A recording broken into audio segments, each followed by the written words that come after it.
Hello everyone, welcome to Career Connect. आज मैं आपके लिए लेके आया हूँ आईआईएफसीएल की तरफ से कुछ एक्साइटिंग अपॉर्चुनिटी।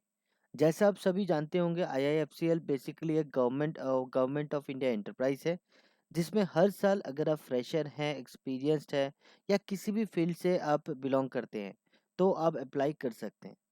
तो आज भी हम कुछ ऐसे ही पोजीशंस के रिगार्डिंग आपके सामने आए हैं, ताकि आप अपनी एप्लीकेशन कर पाएँ एंड प्रॉपरली अपनी जो जॉब है वो ग्रैब कर पाएँ। तो देरी ना करते हुए देख लेते हैं कौन सी वैकेंसीज आई है, कैसे आप अप्लाई कर सकते हैं, सारी चीज़ें। तो चलिए देख लेते हैं। जैसा कि आप देख पा रहे हैं, ये है ऑफिशियल नोटिफिकेशन आईआईएफसीएल के तरफ से, जिसमें क्लियरली मेंशन किया गया है पोस्ट कितनी है। पहले हम स्टार्टिंग डेट की बात करते हैं। रजिस्ट्रेशन डेट स्टार्ट हो चुकी है December 7 से, कल से स्टार्ट होगी एंड क्लोजिंग डेट होगी 23rd December। तो बेसिकली आपकी जो 23rd December में जो लास्ट डेट रहेगा, उसके बाद आप अप्लाई नहीं कर सकते। तो चलिए आगे देख लेते हैं आगे की क्या क्या इन्फॉर्मेशन है, कैसे आप अप्लाई कर सकते हैं, कितनी पोस्ट है, सभी कुछ। तो जैसा कि आप देख पा रहे हैं, असिस्टेंट मैनेजर की पोजीशन है। तो अगर आप जनरल बैकग्राउंड से हैं, अगर आप जनरल है, अनरिजर्व कैटेगरी से बिलोंग करते हैं तो 17 पोजीशंस है। अगर आप एससी के लिए बिलोंग करते हैं तो आपकी 5 पोजीशन है। एसटी के लिए 2 पोजीशन है। ओबीसी के लिए 11 पोजीशन है। ईडब्ल्यूएस के लिए 5 पोजीशन है। ओवरऑल इन टोटल अगर आप देखें 40 सीट्स अवेलेबल है। ठीक है। और पीडब्ल्यूबीडी के लिए एबीसीडी जो क्राइटेरिया रहेगा, उसमें 111 सभी में पोस्ट अवेलेबल है। तो नेक्स्ट हम इसके बाद बात करेंगे सैलरी। तो इसमें सैलरी कितनी दी जाएगी। तो बहुत इंपॉर्टेंट चीज़ है, एक सैलरी का पार्ट, बेसिकली सबका ही इंटरेस्ट रहता है पहले जानने में सैलरी कितनी मिलेगी। तो यहाँ जैसे कि आप देख पा रहे हैं, मिनिमम जो बेसिक सैलरी रहेगा वो रहेगा 44,500। और मैक्सिमम बेसिक सैलरी जा सकता है 89,150 रुपीज़। 89,150 रुपीज़ तक जा सकता है। और इसके ऊपर अगर आप बात करें अलाउंसेस, तो आपको इस पे काफ़ी सारे अलाउंसेस आपको मिलेगी। इसके साथ साथ आपको बहुत सारे बेनिफिट्स भी आपको मिलेगा। इसमें आपका प्रोबेशन आपका रहेगा 2 साल का एंड ये एक्सटेंडेबल हो सकता है 4 साल तक। प्रोबेशन प्रोबेशन आपको जैसे पता होगा कि ये जॉब में ज्वाइन करने के बाद भी प्रोबेशन 2 साल 1 साल का रहता है, जिसमें आप ट्रेनिंग इवेलुएट किए जाते हैं एंड उसके अकॉर्डिंगली सारा कंफर्मेशन अलाउ किया जाता है। और इसमें अगर आप क्राइटेरिया की बात करें तो एज लिमिट इन्होंने रखी है 21 to 30 ईयर्स। और रिजर्वेशन जैसे मैंने बताया कौन से कैटेगरी में कितनी रिजर्वेशन है। रिलैक्सेशन की अगर आप बात करें, एससी एसटी के लिए 5 ईयर्स की रिलैक्सेशन दी गई है। ओबीसी के लिए 3 ईयर्स की दी। और पीडब्ल्यूबीडी के लिए 10 ईयर्स की। पीडब्ल्यूडी ओबीसी कैंडिडेट के लिए है 13 ईयर्स। पीडब्ल्यूबीडी की एससी एसटी कैंडिडेट के लिए 15 ईयर्स। एक्स सर्विसमैन के लिए 5 ईयर्स। और ऐसे ही इतनी ही वैकेंसीज अवेलेबल है। या फिर कोई अगर 1984 रायट में चिल्ड्रन या फैमिली मेंबर जो गुजर चुके हैं, उनकी भी रिलैक्सेशन दी गई है 5 साल की। ठीक है। और आगे अगर आप देखें, इसमें जो क्वालिफिकेशंस मांगा गया है, बेसिकली कुछ रिलेवेंट क्वालिफिकेशन मांगा गया है। ठीक है, जो कि बेसिकली आपका पोस्ट ग्रेजुएशन डिग्री, अगर आप project finance and stressed asset management पे अगर आप अप्लाई करना चाहते हैं, इसमें 4 पोजीशन है। इसमें आपका पोस्ट ग्रेजुएशन डिग्री होना चाहिए या फिर diploma in management with specialisation in finance या फिर बैंकिंग एंड फाइनेंस में होना चाहिए। अगर आपकी पोस्ट ग्रेजुएशन नहीं है, चार्टर्ड अकाउंटेंट किया हुआ होना चाहिए। सर्टिफाइड मैनेजमेंट अकाउंटेंट सीएमए या फिर आईसीडब्ल्यूए के थ्रू होना चाहिए। ठीक है। और मिनिमम एक्सपीरियंस आपकी 1 ईयर्स की एक्सपीरियंस होनी चाहिए।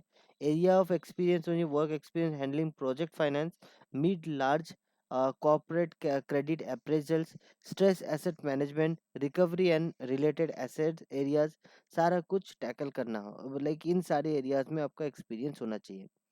अकाउंटेंट की 5 पोजीशन है। चार्टर्ड अकाउंटेंट या फिर सर्टिफाइड मैनेजमेंट अकाउंटेंट, सीएमए या आईसीडब्ल्यू अगर आपने कर रखी है तो आप इस पोजीशन में अप्लाई कर सकते हैं। मिनिमम जो एक्सपीरियंस यहाँ मांगी गई है 1 ईयर की पोस्ट ग्रेजुएशन एक्सपीरियंस मांगी गई है, पोस्ट क्वालिफिकेशन एक्सपीरियंस मांगी गई है। ऑफिसर कैडेट इन बैंक, फाइनेंशियल इंस्टीट्यूशन, सेंट्रल और state government, PSU and other organisations of the repute. ठीक है, तो रेप्यूटेड कोई भी ऑर्गेनाइजेशन में या सेंट्रल या पीएसयू में अगर आपने वर्क कर रखा है तो आप एलिजिबल है एप्लीकेशन के लिए। एरियाज ऑफ एक्सपीरियंस आपकी होनी चाहिए accounting and taxation related area, accounting and taxation related area में होनी चाहिए। रिसोर्स एंड ट्रेजरी में 2 वैकेंसी है। Post graduation degree and management specialisation होनी चाहिए finance, forex and banking finance में, या फिर चार्टर्ड अकाउंटेंट मतलब सीएमए, आईसीडब्ल्यूए ये सब होना चाहिए। अगर आपका सीएफए किया हुआ है तो बहुत अच्छी एलिजिबल है, लाइक आप डिजायरेबल कैंडिडेट हैं अगर आपकी सीएफए किया हुआ है आपने, या फिर certificate in treasury and forex में आपका है तो भी आप डिजायरेबल कैंडिडेट हैं।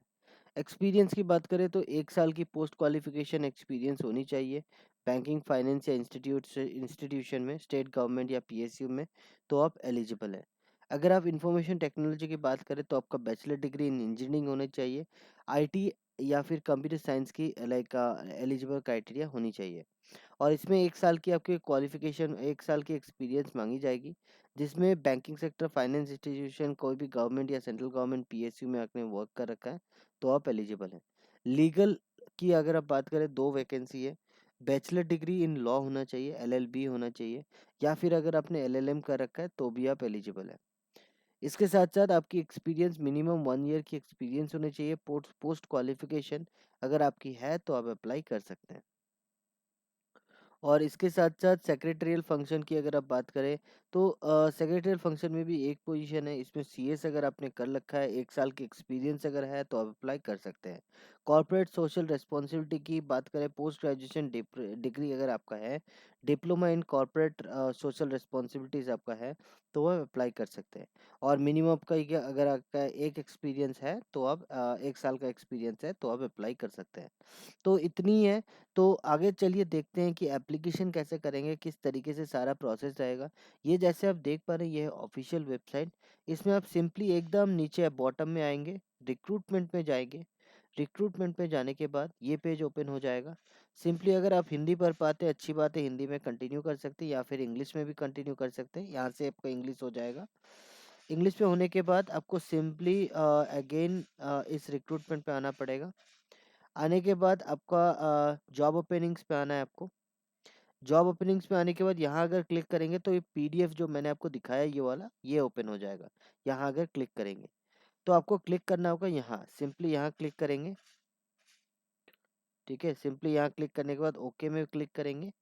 ठीक है, तो ओके में क्लिक करेंगे तो अभी इनका ट्रैफिक थोड़ा-सा ज़्यादा है जिसकी वज़ह से ये दिक्कत आ रही है, 404 आ रही है। कोई दिक्कत नहीं है, इसका टेंशन नहीं लीजिए, बट ये रेक्टिफ़ाई हो जाएगा। अभी अगर थोड़ी देर बाद में या फिर रात में, शाम के बाद अगर आप ट्राई करेंगे, तो आपकी ईज़िली ये एप्लीकेशन फ़िल हो जाएगी। जस्ट सिंपली इसी प्रोसेस में आपको सारा फ़िल करना है। जैसे अभी आपको मिलेगा नहीं, ठीक है? क्योंकि जैसे मैंने बताया कल से ही ये एप्लीकेशन स्टार्ट होगा। तो कल आप ट्राई करें, आज आप ट्राई करेंगे तो नहीं होगा। क्योंकि आपको मैं दिखा देता हूँ, यहाँ बेसिकली लिखा हुआ है डेट ऑफ स्टार्टिंग, जिसमें गेटवे और फिर पेमेंट डिटेल सब स्टार्ट होगा, वो स्टार्ट होगा दिसंबर 7 से, मतलब कल से स्टार्ट होगा। तो कल आप ट्राई कीजिए, कल आपको ये ऑप्शन नहीं दिखेगा। सिंपली आप इसमें करेंगे तो क्लिक करेंगे तो एप्लीकेशन फॉर्म आ जाएगा। तो अगर आपको लग रही है वीडियो इन्फॉर्मेटिव, अगर हम कुछ आपको बेहतर प्रोवाइड कर पा रहे हैं तो सब्सक्राइब ज़रूर करें कैरियर कनेक्ट, एंड अपने फ्रेंड्स एंड दोस्तों को सभी को शेयर करें, ताकि ज़्यादा से ज़्यादा फ्रेंड्स सभी को ये जॉब की अपॉर्चुनिटी के बारे में जान पाएँ। Thank you so much, thank you for watching Career connect.